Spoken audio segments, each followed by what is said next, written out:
Bom dia, primeiro ano. Tudo bem com vocês? Aqui tá tudo em ordem. Bastante saudades. Queria conseguir vê-los ainda esse ano. Na aula passada, nós vimos o módulo 42 falando sobre as organizações militares e econômicas. Recapitulando um pouco o que eu falava para vocês, a gente viu o papel da OTAN na defesa dos países que se reivindicavam do sistema capitalista, logo após o término da Segunda Guerra Mundial, e o papel do Pacto de Varsóvia dos países que se reivindicavam do sistema socialista.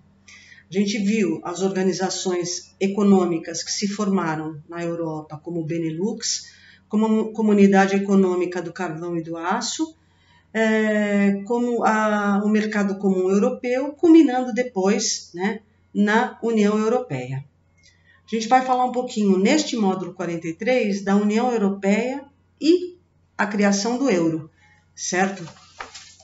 Então, a ideia de aproximar os países europeus e criar um mecanismo que impedissem novos conflitos militares surgiu logo após a Segunda Guerra Mundial, com uma organização fundada ainda em 1944, denominada Benelux, que tratava da união entre Bélgica, Holanda e Luxemburgo, países vizinhos e com muitas semelhanças que visavam o seu reerguimento após a Segunda Guerra Mundial, reerguimento econômico.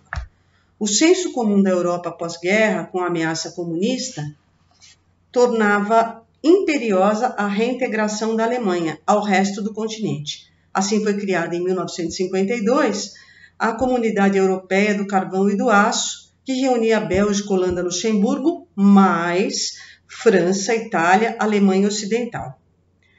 Bom, todos esses embriões, essas organizações que antecederam a União Europeia, tinham como principal objetivo a reconstrução econômica do continente europeu, obviamente visando a defesa dos países europeus ocidentais em relação à ameaça vinda dos países socialistas.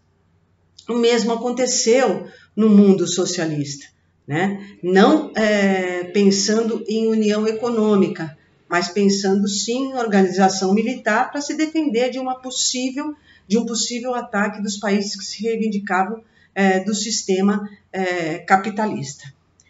Em janeiro de 93, entrou em vigor o Tratado de Maastricht, assinado em 91, que promoveu o livre fluxo de bens, serviços, pessoas e capitais entre os países membros. Esse projeto previa o fim do controle alfandegário, ou seja, eu podia passar de um país para o outro sem pagar impostos caso eu consumisse alguma coisa.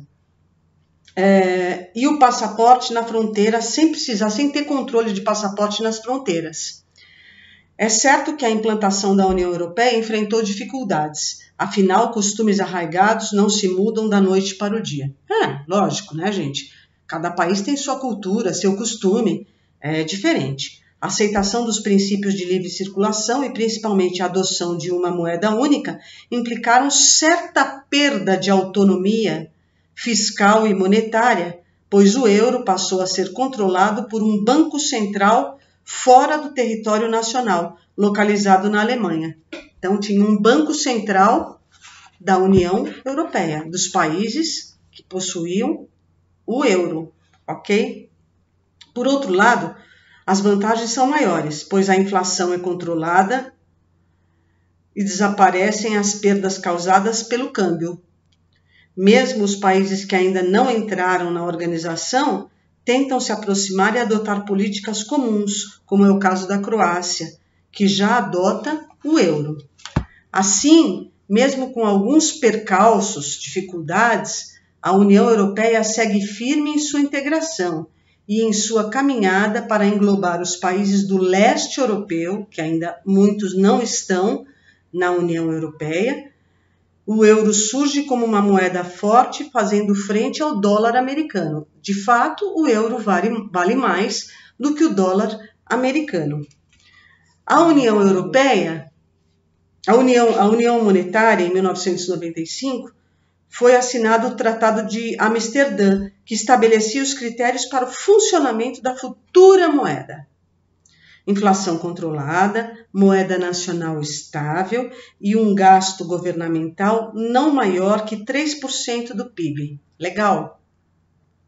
A moeda única, o euro, entrou em circulação em 2002. Controlada pelo Banco Central Europeu, com sede na Alemanha, é emitida pelos diversos países membros com a mesma estampa nas notas e no verso aparece estampado o país de origem. Legal. A quantidade de moedas liberadas por país é controlada e equivale ao valor de sua economia. Isso faz que, de certa forma, os governos dos países percam o controle sobre os seus gastos e o direito de emitir moeda. Alguns países da União Europeia, como o Reino Unido e Dinamarca, relutam em aceitar a nova moeda.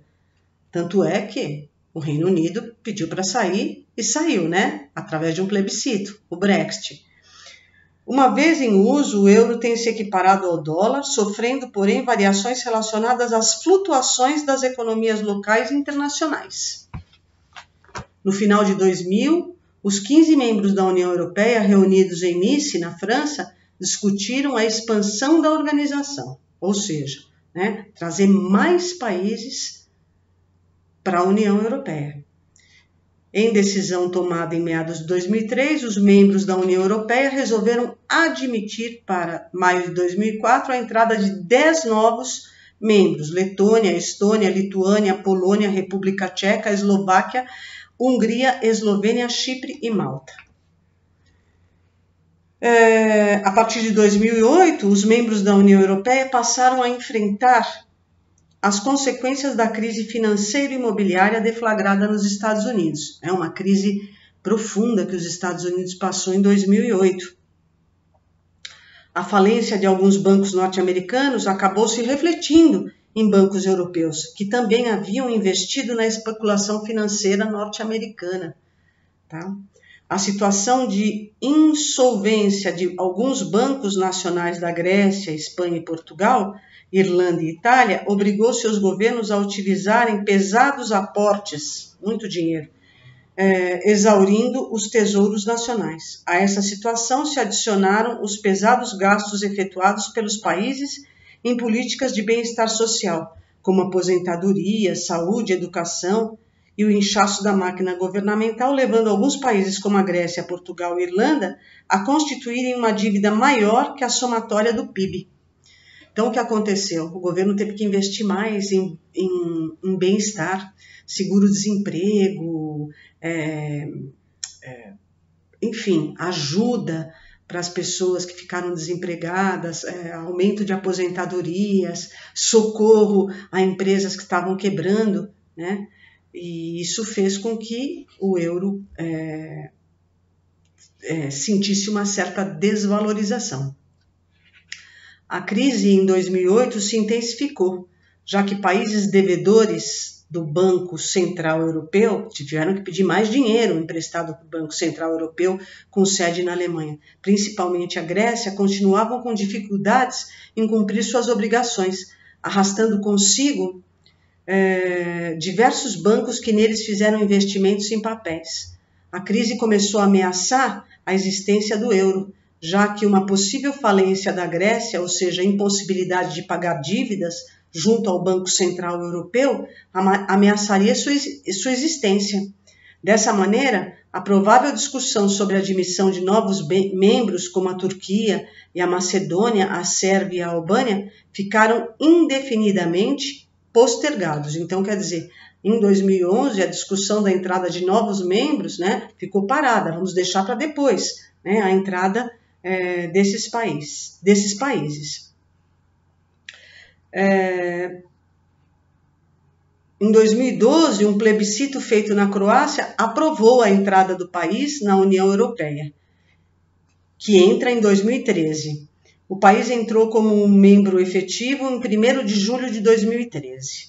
Tá? Então, a Croácia entrou em julho de 2013. Em 23 de julho de 2016, um novo plebiscito acontece, né, aprovando a saída do Reino Unido da União Europeia. Após 47 anos de uma participação questionada por parte da população britânica, a crise dos refugiados a partir de 2014 e os déficits orçamentários em países como a Grécia, a Espanha e Portugal fizeram com que os britânicos temessem a permanência na União Europeia, que eu vou falar um pouco mais no próximo vídeo.